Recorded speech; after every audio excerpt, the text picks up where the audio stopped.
Gjykata e Fierit lë në fuqi masat e sigurisë së prokurorisë për 3 vajzat që dhunuan 17 vjeçaren, një ngjarje që ka shkaktuar reagime të shumta në opinionin publik. Në seancën që u zhvillua këtë të diel, gjykata vendosi masën arrest me burg për 20 vjeçaren, ndërsa për njërin nga 2 15 vjeçaret u konfirmua masa arrest shtëpie.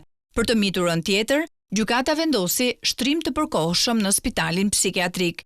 Nëna e 15 vjeçares, që është e shtruar tashmë në spital, druan se vajza do të dënohet, por së pari kërkon kurimin e saj për probleme të shëndetit mendor që ka shfaqur. Ajo ishte në ambientet e gjykatës së Fierit ku u caktua masa e sigurisë ndaj 3 vajzave që u përfshi në akte dhune ndaj shoqes së tyre. Dhe frikën e kam, po du kurim plot për gocën.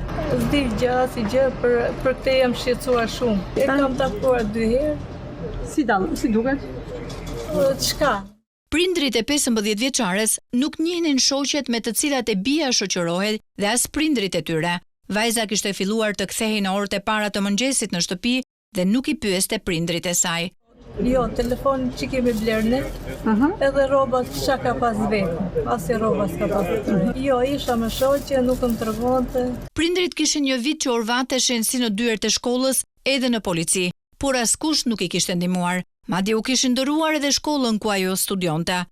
Ne kemi një vit se po ashtu, kemi hopën polici, kemi vajt polici disa herë, drejtoria na nxorri për jashtë. Bashkë me vajzën? Bashkë me bashortin. Zhdukej për jashtë. Nxorri vajzën, nxorri dhe ne. Pati psikologin në shkollë? Pati psikologa, aja qeshte me ne.